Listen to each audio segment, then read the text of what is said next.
Welcome to the Social Justice Forums. I'm your host, Kibin Alleyne, covering for Darren Jaime. We thank you for joining us. If you are asking the question, what is this show all about? We bring you a discussion providing a deeper understanding of the issues and inequities many communities face. From systemic inequalities to pressing social problems, our guests will provide multiple perspectives and insights to help us better understand and address these challenges. We invite you to stay connected with us as the Social Justice Forum starts now.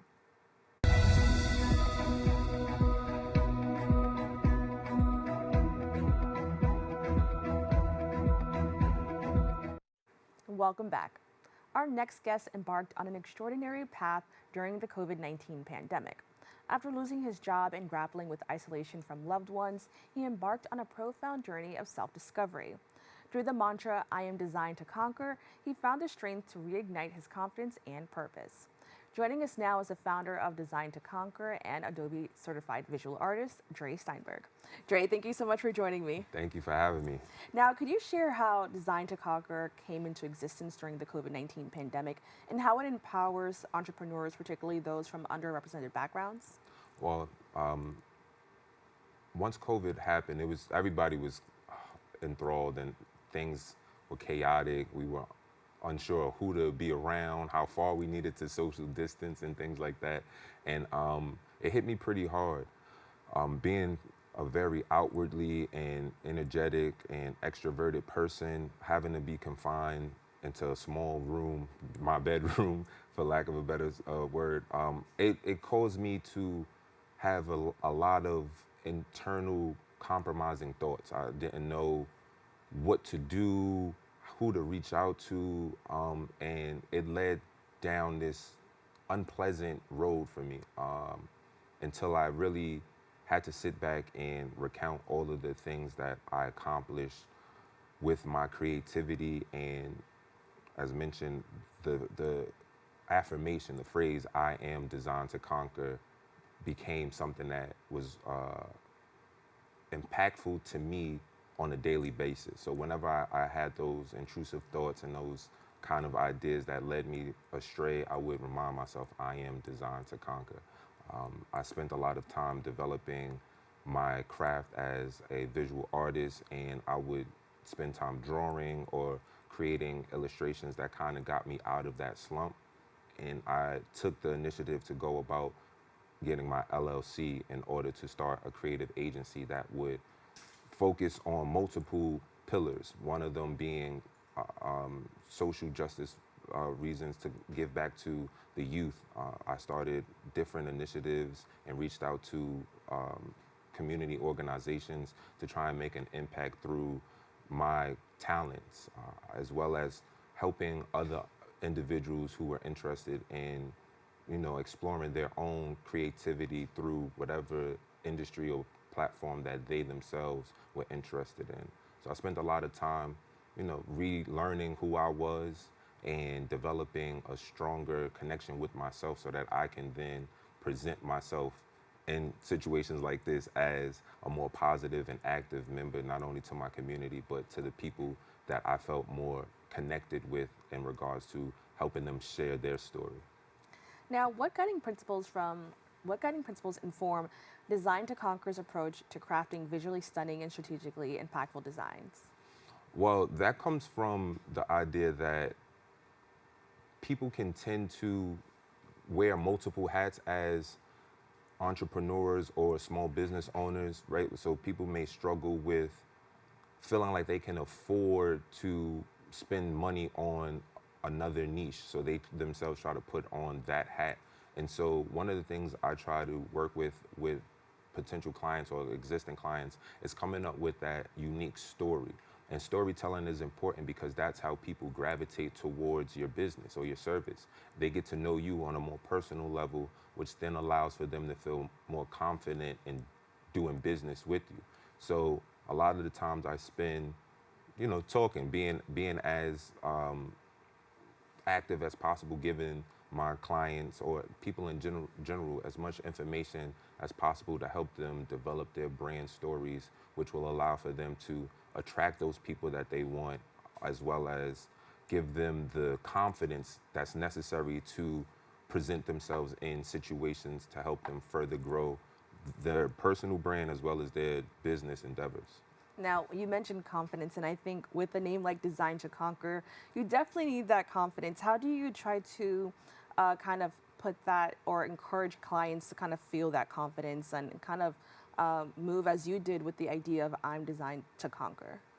Well, typically I spend a lot of time in these discovery calls finding out what the problem may be for certain people, and then we go about unique approaches for each individual, each company. So instilling that confidence isn't an overnight thing. It takes time. Some people don't have confidence to be public speakers. Some people don't have confidence in their writing. So what I try to focus on is the things that they are confident in, whether that is, being a baker and you make amazing cookies, or you're a medical imaging company and you take high quality imagery. So the things that you're great at, it should be easy for you to talk about, because when you when you have that passion for what you love to do, it's easy. Like right now, you can just blurt it all out without any kind of restraint. And so it's taking that kind of passion and that effort and what you like, and then try to repurpose that and put it into other areas. And then also finding the ability to have a team, right? I'm very teamwork oriented. So I believe that I don't work for people, I work with them to allow for them to have the best experience there is. And we bounce ideas off of each other and we grow, and that's the confidence and that's the conquer that they achieve by working with me. Now, can you talk about the wearable art program and how you kind of connect with young minds to foster creativity and individuality? So initially when I first started Design to Conquer, I wanted to find a way to influence and impact my community. And I initially started my creative exploration doing clothing. I had a clothing line called I Wear Clothing that I started in 2010 alongside my brother. And over the years, we gradually phased out of it. Like more life-related things happening, getting a job and aspiring to do other fields. But I always had that passion for fashion, and I decided to cultivate an experience that would allow for young minds to be able to express themselves through fashion. So the wearable art program was created with that in mind, to give them outlets to expose and explore their own creativity using garments, using not web design, but using design programs like Inkscape or Adobe Illustrator or Photoshop, so that they can master their own craft and tell their own unique story through t-shirts, hoodies, hats. I also reached out to different individuals that I knew that already had tackled certain obstacles within the fashion world, and I invited them to come out and speak so that they can also see individuals that look like them who have been able to be successful in that lane. Typically, children always are pushed towards doctor, lawyer, teacher, and they don't have certain ideas or approaches that, being more creative. So creativity is something that we all have, but we tend to phase out of as we get older. And that's one of the things I preach about with the young people, is like stay as creative as you can. Your concept and your designs and your original thoughts are powerful, and putting those on t-shirts or hoodies or any kind of apparel will allow for you to tell your own story through this medium. Now, what I think is even more amazing just listening to this is that these children and these young people have access to digital design skills, and these are amazing things that they could take with them, far beyond this. Can you talk about the importance of having access to this type of technology and kind of using it to create art? Yeah, I believe that STEM, the newly acclaimed mixture of science, technology, I forget the electronics and mathematics. That was one of the ways that I positioned wearable art, so that not only can the children learn these amazing programs, but then they can see the benefit in using them outside of what we're doing. So you can then take this and put together a portfolio one of the culmination programs we created is once they finish designing all of these things, we'll have something like a fashion show or a portfolio review so that people can see what the children have created over time, and that can foster their willingness or eagerness to continue to pursue something in the creative and digital realm. So it's twofold. It's giving them that ability to express themselves, as well as letting them see the potential for future endeavors as graphic designers or as fashion designers, and ultimately keeping that passion for creativity alive. Now, what can participants expect from the wearable art program's closing ceremony, and how does it reinforce essential skills? No, okay, so yeah, so again, with the closing ceremonies, we typically do either a fashion show, and that allows that as a confidence builder in and of itself. So imagine you spending so much time crafting and developing your own clothes, and then at the ending ceremony, you get to display those and feel the applause of the audience and see your family, your family and friends excited about what you've done. Outside of that, we also can provide, if need be, the apparel to be produced so that now it instills independency and entrepreneurship within the young minds so that they can see this as an avenue to be profitable. Outside of that, we also do portfolio reviews where I bring in some of the guests that spoke throughout the course of the program to come through and look at things like, hey, look, this looks really good. I can see somebody wearing this or giving this, or giving them critiques that will also boost their confidence and allow for them to continue possibly on that journey of creativity within the design realm. Now, I think it's an amazing program, and it's so wonderful that we have this available for underrepresented communities and children in these underrepresented communities. But to talk a little bit more about you, how do you balance your roles in running Design to Conquer and facilitating programs like the one we're talking about? I'm building a strong team. Again, teamwork is very important.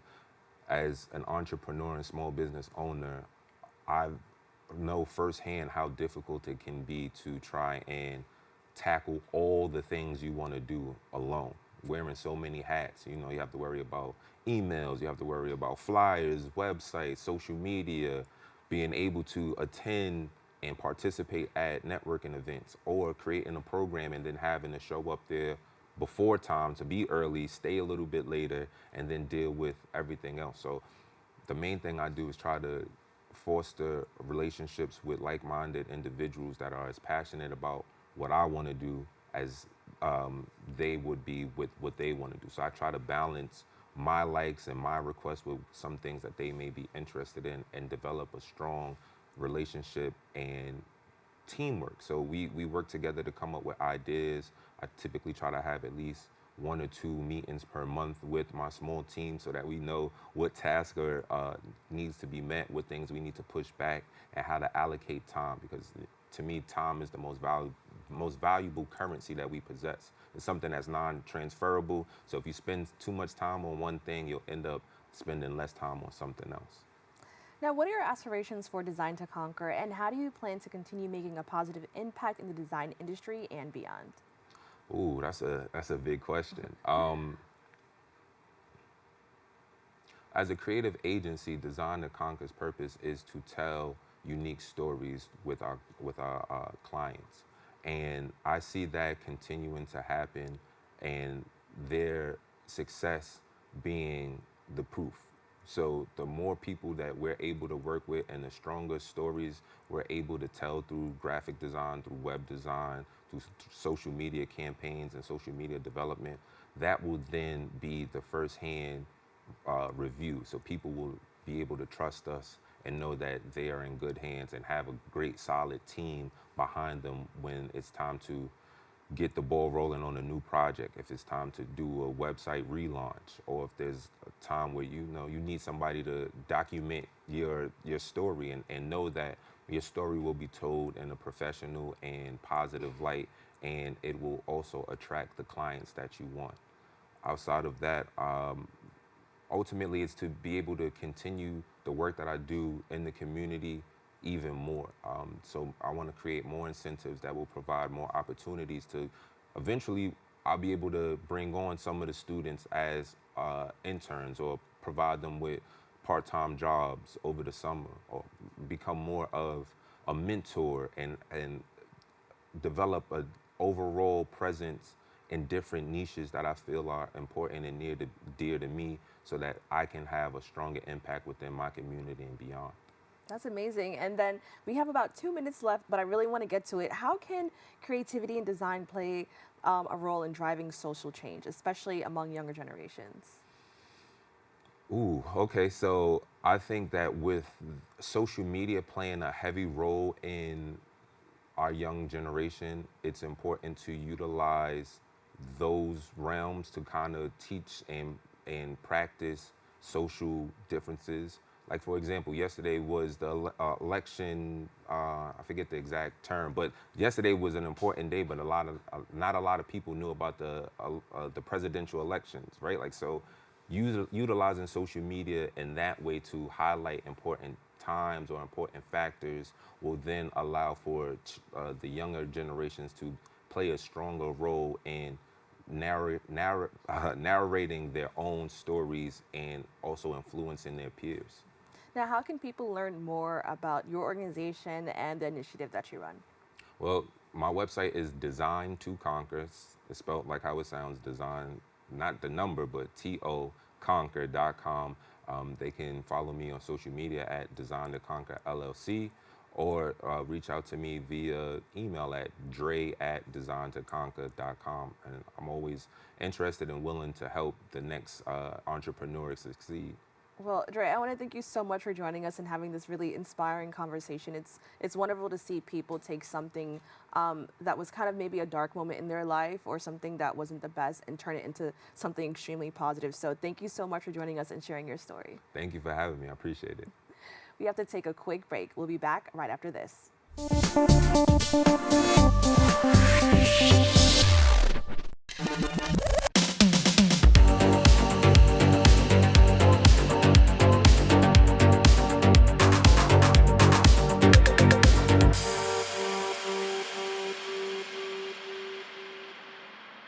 Welcome back. Private equity has been rapidly growing its share of the housing market, taking advantage of a housing crisis and in some cases exacerbating it. As corporate landlords gain influence, tenants are uniting and innovatively targeting their vulnerabilities. This involves voicing grievances to regulators and public pension funds that invest in private equity. Joining us now is the Housing Research Coordinator at Private Equity Stakeholder Project, Madeline Bankson. Madeline, thank you so much for joining me. Great to be here. Now, the Private Equity Stakeholder Project aims to bring transparency and accountability to the private equity industry. Can you just elaborate on the project's overall goals? Yeah, exactly. We're a watchdog nonprofit, so we're working partially as an advocacy organization and partially as what you would typically think of as a think tank, but mostly just trying to mitigate the impact of the private equity industry on people and the planet. So we're working in 5 major issue areas. That's healthcare, climate, detention surveillance, and labor, as well as housing, where I work. And how does it empower communities and working families impacted by private equity investments? Yeah, so we tried to take as much guidance as possible from folks who are most impacted by the private equity industry, whether that be as workers or as tenants, and we try to see what issues they're dealing with and help them to strategize to solve those issues. So whether that be trying to work with their investors in order to motivate change or to draw attention to the issues these people are facing, or even doing policy work, we kind of do it all. Now, the private equity industry has become a significant player in various sectors, including housing. Could you provide an overview of how private equity has expanded its influence in the housing market and why this trend is concerning for stakeholders? Yes, absolutely. So private equity is increasingly touching many parts of people's lives, and housing is no exception. So if you can name a type of housing, private equity probably has investments there. So they're buying up mobile home parks, they're getting involved in multifamily housing or apartment buildings, and increasingly they're also purchasing up single family rentals all around the country. This has all sorts of impacts for tenants, as it's one of the most important parts of their lives, as well as would-be home buyers. But what we're really kind of seeing is that tenants often have to say that it's negative customer service experiences is putting it a little bit lightly. Folks are being displaced by increasing rent. They're dealing with all kinds of home maintenance issues and other predatory practices. In general, it's also making it much more expensive to buy a home in certain markets where private equity is extremely active, and rents are increasing there as well.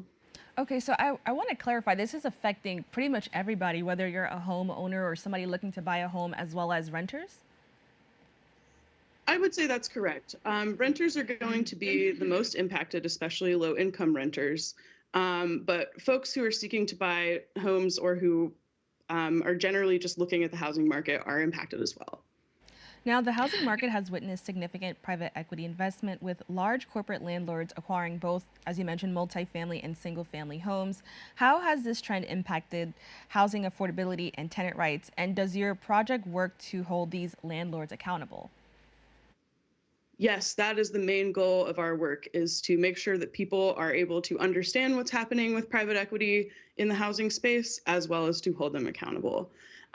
It's a little hard to draw a direct parallel to price increases, but what we have seen is in markets where investors are active, there are skyrocketing both rent rates and housing costs.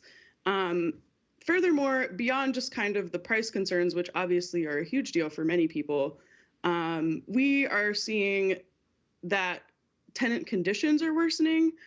So sometimes tenants are forced onto month-to-month leases, so they have less stability. Other times people are dealing with prolonged maintenance issues, and many people are also being evicted, which can really harm someone's life when they have that eviction on their record for 7 years. It's almost impossible to get a new home. So overall, just really kind of undermining people's day-to-day ability to live and thrive. Yeah, I want to talk about basically what can individuals, communities, and organizations do to get involved and advocate for change in this industry. But first, how do you educate so many of these communities where I'm assuming that a lot of people don't really know what's going on or what's even happening? They just probably see this change happening around them. Well, I will say that you have to give people credit. I think they're very aware that their material conditions are shifting for the worse, but they don't always understand the mechanisms for why. So what we do is assume that people are smart and just help them locate some of these pinch points for where they can leverage their power over private equity. So when we see tenants organize, which is the most effective method of intervention, a strong tenant organization, we can kind of work with them to do all kinds of things. So that's perhaps helping them garner media attention. Other times it is supporting the tenants in trying to negotiate with the private equity firms themselves, or even to speak with their investors to try and leverage that investor influence. Now, can you provide? Oh, I'm sorry. You can continue. No, go ahead. Oh, I wanted to know, were there any specific examples of negative impacts of private equity's ownership of rental housing? Yes, I want to draw attention to one of our particular tenant partners, the organization African Communities Together, or ACT. ACT is organizing in Alexandria, Virginia, against the company CIM Group, which is a private equity firm based in Los Angeles. They have a complex where traditionally African immigrants have lived and thrived for many years, but upon CIM purchasing the complex, it's become more expensive to live there. Evictions have become more frequent, and it's become much more difficult for the tenants there to get remedies for maintenance issues and other customer service issues. They've been through a lot of different kinds of things. A persistently broken elevator was one thing, but I think overall they're really strongly organized, and they are working with federal regulators in order to spur motivation. That's one instance where we can see, or sorry, to spur change rather than motivation. And that's one instance where we're working to see just serious improvement because tenants banded together. Now, in recent years, private equity firms have invested heavily in affordable housing, often targeting units where rent restrictions are set to expire. How does this investment pattern impact communities relying on these units for affordable housing, and what are the potential consequences for vulnerable populations? So in the United States, we have shifted a lot of what would traditionally be public housing into the affordable housing model. particularly through low-income housing tax credit, as well as a few other programs. What we're seeing is that firms, especially including Blackstone Group is one that we have looked at, have bought up these affordable housing portfolios. And that's just gravely concerning, mostly because we know that these companies are very driven in general by profit. I'll stop there. Now, the pandemic prompted a surge in investment by mega landlords in properties with temporarily reduced values. How has this affected the housing market, and what potential consequences do you see for affordable housing in the coming years? Yes, we're seeing all over the country, there is really just increased investment in single-family housing in particular that has made it essentially impossible in some places for regular people to afford a home. So in places like Atlanta, we see that private equity firms in the area own 65,000 homes. That's effectively making it so that regular people just simply can't compete either with the rising costs, or they can't no longer get a home, maybe even in the neighborhood where they grew up. This has really tremendous implications for racial justice in particular. Private equity firms, more so even than other corporate landlords, tend to target their investment for single-family homes in predominantly Black neighborhoods and predominantly lower-income neighborhoods. So a lot of those starter homes are getting taken up. Overall, things have calmed down a bit. There was a lot of investor activity in 2021, but the overall trend is still really concerning, and lawmakers should be paying attention, as should tenants. And I wanted to expand on that because I noticed previously you mentioned the ACT organization with that was with the building with a lot of African immigrants, and you also mentioned just now this also impacts a lot of Black communities. Can you just expand on how this impacts communities of color a little bit different from other communities? Yes, absolutely. So like I just said, I think the investment that targets Black neighborhoods in particular is really a problem. But also, Black renters in particular are really disproportionately more likely to be in need of affordable housing because we live in a country where systemic racism impacts economic issues as well. So in addition to kind of buying up that supply, it means that people are much more likely to be dealing with the ramifications of displacement, evictions, and poor living conditions. And these things have a snowball effect that can last for a very long time. And as we know, there's a strong link as well between homelessness and mass incarceration that is worth discussing. Thank you so much for clarifying that and expanding on that, because I definitely do think it was like something important to touch on. Now, as private equity firms expand their influence in housing in other sectors, how do you envision the industry evolving in terms of its responsibility to the economy, society, and the environment? Yes. So what we hope is that these firms are able to commit to having investment practices that are not quite as destructive. So what we're really calling on in the housing sphere is to ensure that tenants have some basic protections, like that they're able to negotiate together collectively and be recognized, or that they are not raising rents to a really tremendous degree. These are not incredibly complicated or huge asks, but they are somewhat contradictory to the business model of getting as much profit as possible. However, we do believe that it is possible for the private equity industry to behave in a way that is less harmful to tenants, workers, and other people. With the rise of corporate landlords, what steps do you believe need to be taken to ensure that affordable housing remains accessible to those who need it most and that tenant rights are protected? We need strong action at every level of government to counter this issue. And there are many different areas that can sort of be explored, which is good. The primary thing that I personally would advocate for is going to be some form of price control in order to stop this rent gouging that has become so out of control in recent months. We have seen that it is effective, and it also stops constant speculation. It's a really powerful anti-speculative device. In addition, we also want to get more transparency and oversight. So that's just collecting information about what these companies own and what LLCs they're operating through so that we can track and coordinate at a state or a federal level. Transparency obviously is not enough, so we're also going to want to have to the types of laws that limit the amount of homes these folks are able to own so that other people have more of a shot, whether that's through making the buying process more friendly to regular individuals or just overall placing caps on how much wealth these companies can amass. In addition, there's a lot of local action that we can take, and I have actually written the report about that. Oh, are you able to talk a little bit more about that? Yes, absolutely.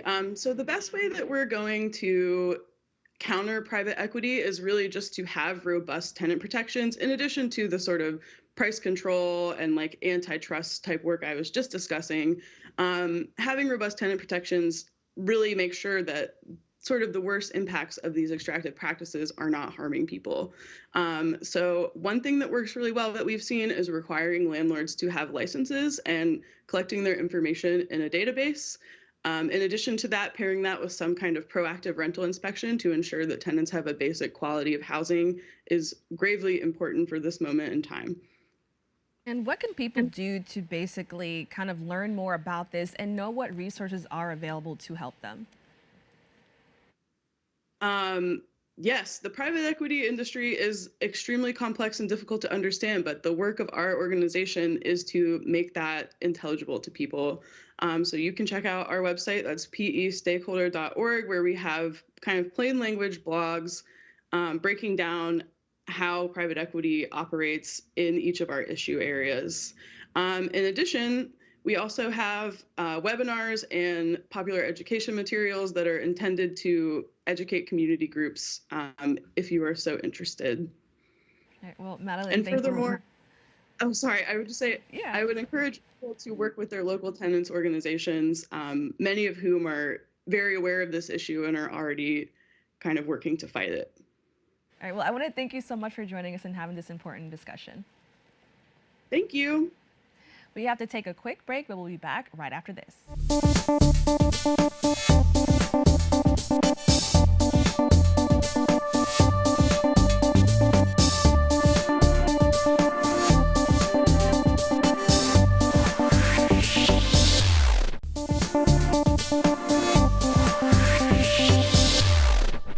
Welcome back. Our next guest is someone whose journey from the streets of the Bronx to the silver screen is nothing short of inspiring. He has carved out a name for himself in the world of entertainment with his role as Reggie in the Bad Boys franchise. Joining us now to tell us more about his journey is actor and designer Dennis McDonald. Dennis, thank you so much for joining me. Thank you for having me. Now, I think it's so amazing whenever we have people from the Bronx who, go on to do amazing things. Can you tell us about your journey into the world of acting, especially coming from a place like the Bronx? Well, I came from the Bronx, New York, as you can tell. It was kind of rough in the beginning, and then I had a love for basketball. So basketball took me to where acting brought me to. So it was a guy named Johnny Isaac from the Harlem Renaissance. He taught it at a Boys and Girls Club. He was my basketball coach, and then he had a sign that said, "If you want to be in Bad Boys 2, call the number." So I called the number because Bad Boys 1 was my favorite movie. So I went on went on an audition twice, and then I just got the part. That's amazing. And I love to hear that it was something that was like in the community. So it was kind of like opening those doors for people in the community. Now, as mentioned, you're best known for your role as Reggie in the Bad Boys franchise. What was it like working on such iconic films? It was real good. They treated me like family. I learned a lot from Martin Lawrence and Will Smith, and it was just so much natural chemistry. So it was real good. That's awesome. And how did the character of Reggie resonate with you? I'm naturally a quiet kid, so at first when they brought the script to me, it was like I had to be in front of Martin and Will as the father. I mean, as Martin is the father of the daughter that I'm going to take out. But I never had to go through that when I was in the Bronx, going to take a girl out. So I had to just make it there. Like, okay, I have to act like I'm scared of these guys, but we don't usually have to do that in New York. Mm-hmm. So it's like that. That's awesome, and it's so like interesting hearing about this experience because I could imagine it was an amazing one. Now, with Bad Boys 4 on the horizon, can you share any insights into what fans can expect from the upcoming installment, and what excites you most about returning to the franchise? They can expect a lot more from Reggie, like a lot more action, a lot more. You get to know how Reggie is. Like you don't, he's just not just standing at the door like a scared kid. And then, as you've seen in the second one, so you get a lot more of that. Well, that's awesome. Now, despite your success in Hollywood, you've maintained a reputation as an everyday guy and a dedicated father. How do you Yes. balance your career in the entertainment industry with your responsibilities as a parent and just a normal person? I have to stay humble and stay open to a lot of criticism and stuff like that. So it just be me one on one with my daughter. We have a good relationship, and we just make sure nothing on the outside of this goes in with the inside of what we got going on. So That's- that's pretty much it. That's awesome. And can you expand on just like the importance of kind of staying grounded? Whenever we hear about people who do make it, into the position that you are in, sometimes they may lose themselves, or people will say they act different. But what was it for you that made you decide, like, I want to stay the same person. I want to be a normal guy. I mean, it's just I'm naturally like that. So I'm naturally humble. So I don't get a big head about a lot of stuff because I know where I come from. Like I have a lot of people that keep me grounded to let me know where I come from. So I just strive for more and don't even look at it as in it's more work for me. It's everything is work, and I understand that I got to be open to everybody and everything and be open-minded. So I just keep it like that. Now, what lessons or values do you hope to instill in your children through your work and experiences? I just want them to keep going for their dreams no matter what. Like we sit there and work a normal job and we forget about that we had dreams that can get us further than our eyes can imagine. So I just tell my daughter and anybody else that is acting or in any field that you're in, just keep working hard and just don't forget your dreams. Now, you're not only an actor, you have also taken a creative side. Can we talk about your web series, Juicy? I want to know, what inspired you to create this project and what themes or messages do you aim to explore through the series? Well, Juicy is a web series that I was on. A friend actually, she asked me to be in it. She asked me to be in it like 2 years before, and I never got to it. And then when I watched the series, I was like, oh, this looks like something I wanted to be into. So I went and did that, and I like both. I like the big screen, and I like web series.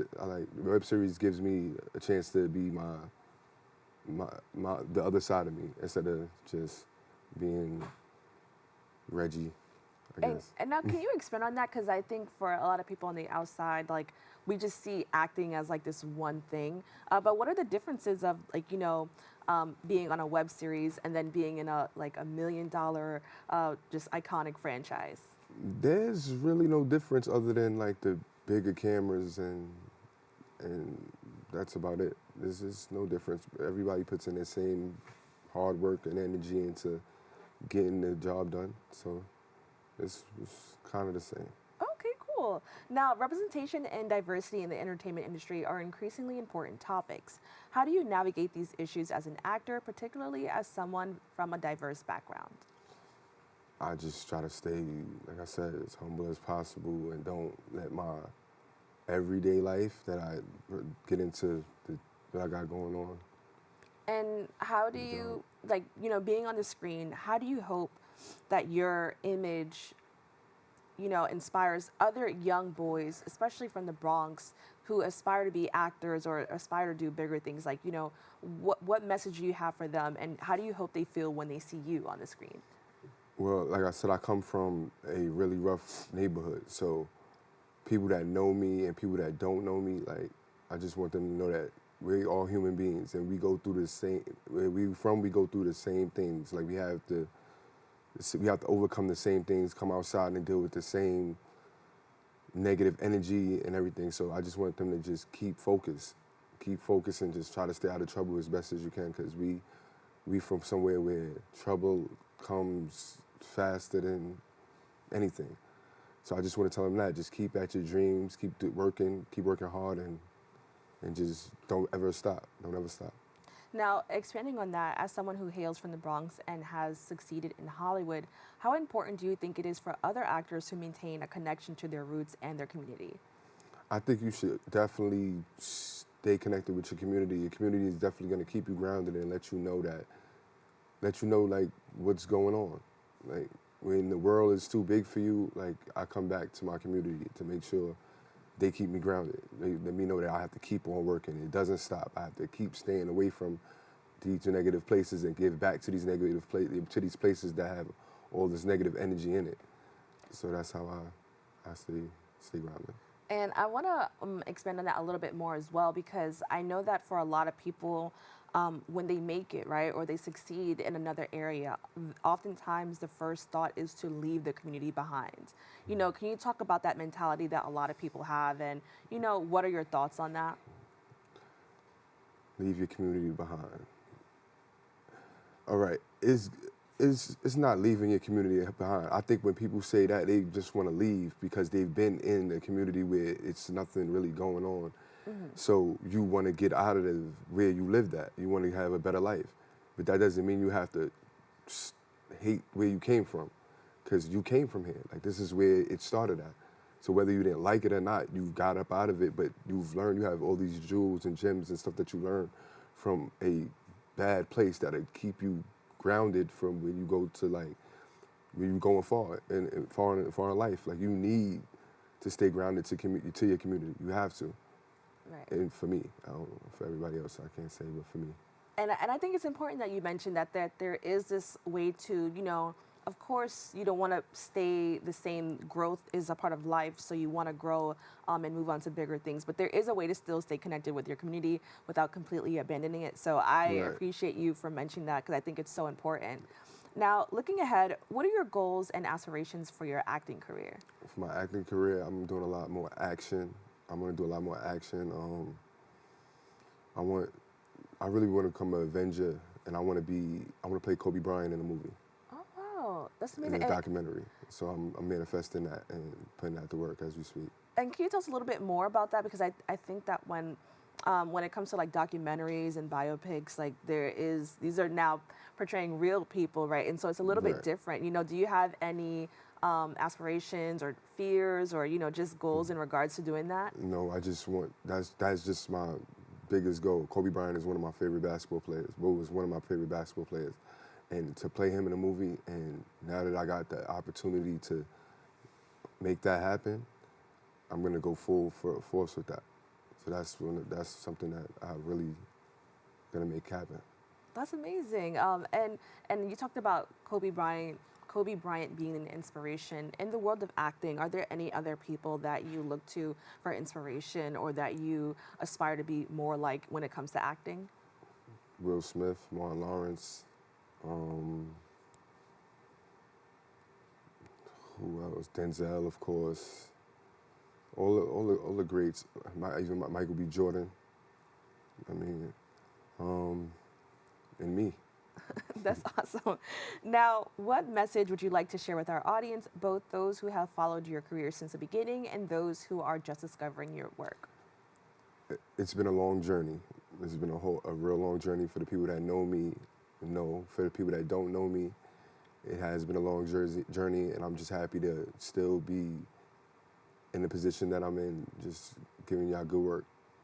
And I also think that it's like, this is a very hard industry to be a part of, and people, you know, try for so long to try to make it, and, you know, unfortunately, because it's such a hard journey, and it takes a lot to be a part of this industry, you know, sometimes people do other things, but I think it's amazing that, you know, despite everything that we hear about the Bronx, you decided to keep pushing forward to follow your dreams. So I think that's amazing, and I'm so glad that you were here to, you know, kind of share this experience with us. Now, in addition to your work on screen, you're also involved in various philanthropic endeavors. Can you share a bit about the causes that are close to your heart and how you use your platform to make a positive impact? I use, like, acting to, like, talk to my younger youth, like, to let them know that even though because you see me in the street and on your every day, and then you see me on the big screen, and then you see my trials and tribulations that I went through. These are kids that I know, and I'm just happy that I'm here now, so I can let them know that you can be better than what they set out for you to be. Like, you can be that person that you want to be. You just gotta keep working at it. Like, it's gonna be a rough journey throughout this whole thing, but you're gonna look back and be like, I'm not in the streets. I'm not incarcerated. I'm not what they think is supposed to be happening with us. So that's how I use my work ethic to help my community. For anybody that's watching, and even for younger people who decide that they want to be a little bit more creative and they want to do things on screen, what advice do you have for them? And I also love that you mentioned that you're a part of a web series, despite being a part of this huge franchise, because I think it shows that any opportunity and anything that you really care about is important, no matter the size. So, in addition to that, what advice do you have for people who want to be in this industry? Just don't take no for an answer, like, cause this is not. It's like a lottery pick. Like, you go to all these auditions and you stand in front of these people, you do your best, and you don't get it, and they slam doors in your face, and they slam doors in your face. And I can tell you this: take the door out the way, make your own movie, make your own. So you don't have to be always going to castings. You can make your own movie, and you can be in your movie and cast other people and do what you want to do. This is the day and age that we can do what we want. It's not a lot of restrictions on, how you can get into a movie. Just make your own. Right. Especially, and I love that you mentioned that, because especially when we talk about representation and how people feel that they're not represented on screen, what you mentioned is really important, is that we have access to cameras now. People can create their own stories and kind of like bring that voice into Hollywood that they don't see. So I think that's amazing, and that was a really great piece of advice.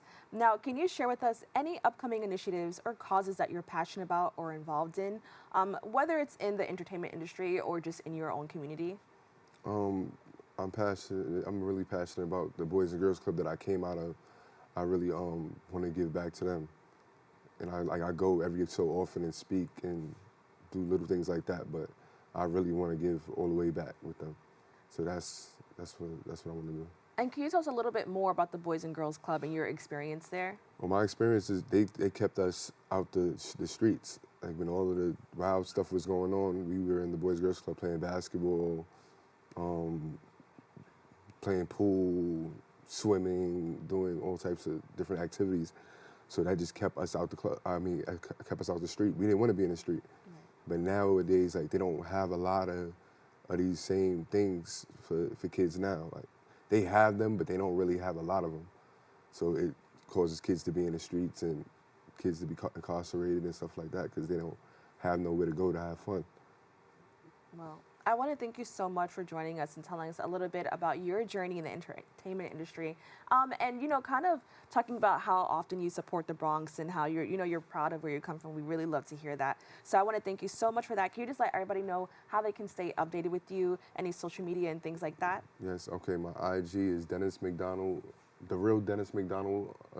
You can Twitter the same thing, TikTok the same thing, everything. All right. Well, thank you again. Thank you. We have to take a quick break. We'll be back right after this.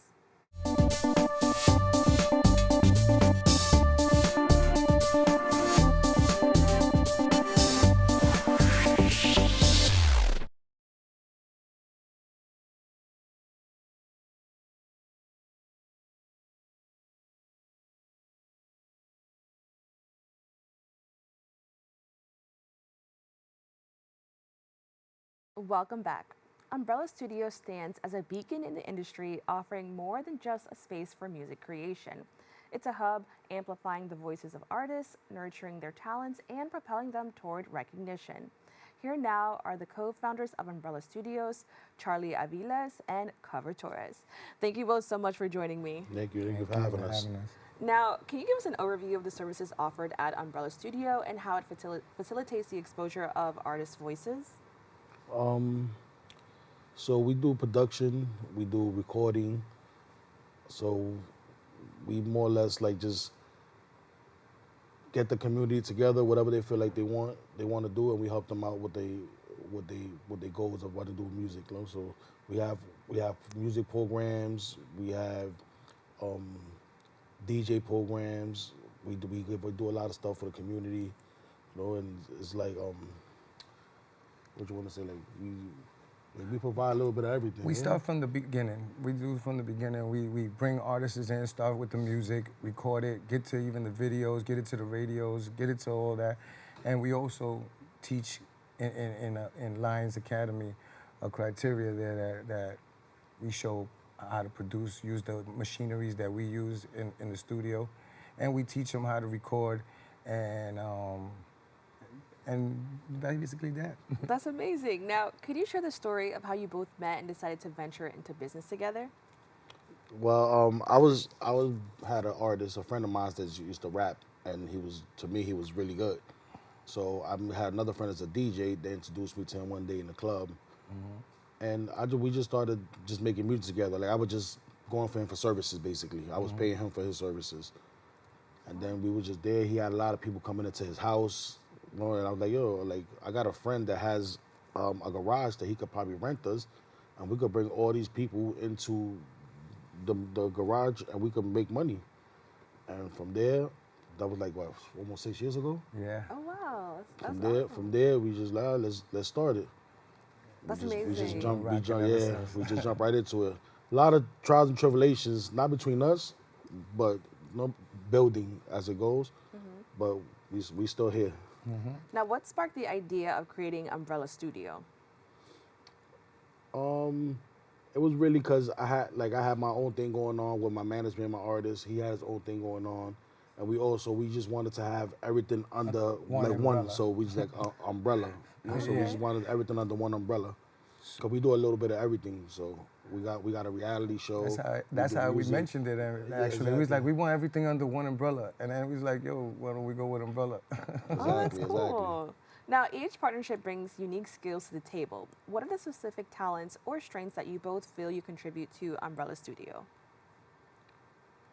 Well, Charlie's the business guy. Charlie makes sure that the doors are open all the time. He takes care of the day-to-day thing. I'm more of the producer, and I deal with the music and with the talents that come in. You know what I mean?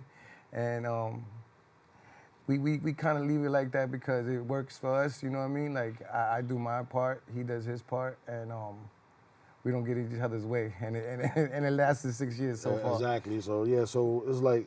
He's a creative musically he's creative. So I'm trying to get creative outside of music to bring everything in. So it's like we actually like the opposite of each other. So that's why I think we blend in so good. And I think that works too. Like when you have opposites, people think that it's better to work with people and you're the same.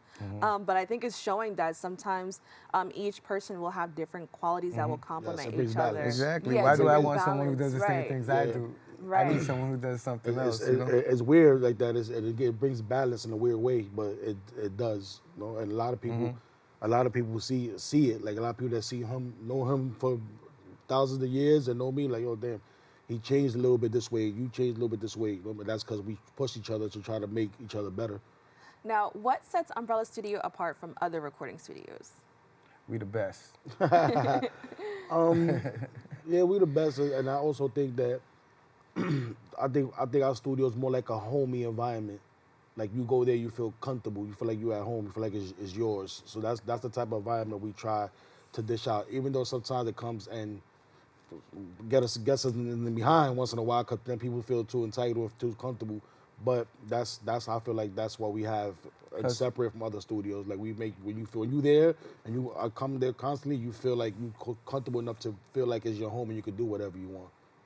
And you're going to expand on that? Yeah. Plus, we're breaking records with artists that are homegrown. They're actually from the Bronx. I mean, they're all over from New York, but they're really like grew up with us and build with us, and to hear them on the radio and it's all coming out of our studio, it's a great thing because we work with big artists like major label artists. But our excitement is to bring the next generation of artists that are coming out, and underground artists. Yeah, so that's what we're doing, and that's what we provide over there in Umbrella. Like if they know our track record, they know that a lot of music is coming out of ours that's shaking the city for the culture for us now. Now, operating a studio in the Bronx where hip hop originated must come with its own set of pressures and expectations. Can you speak to the significance of the location and how it influences your work at Umbrella Studio? Um, I feel like we in a great spot right now because we on Horse Point Avenue, and that's like a major neighborhood anywhere in the city. Like you can mention Horse Point, they know Horse Point Market, who's that, and where hip hop was created is not too far from there. So it's not really like high up in station and pressure because it just comes naturally to us. And he's been doing it for more than almost 20 years, going on 20 years. So he's used to this.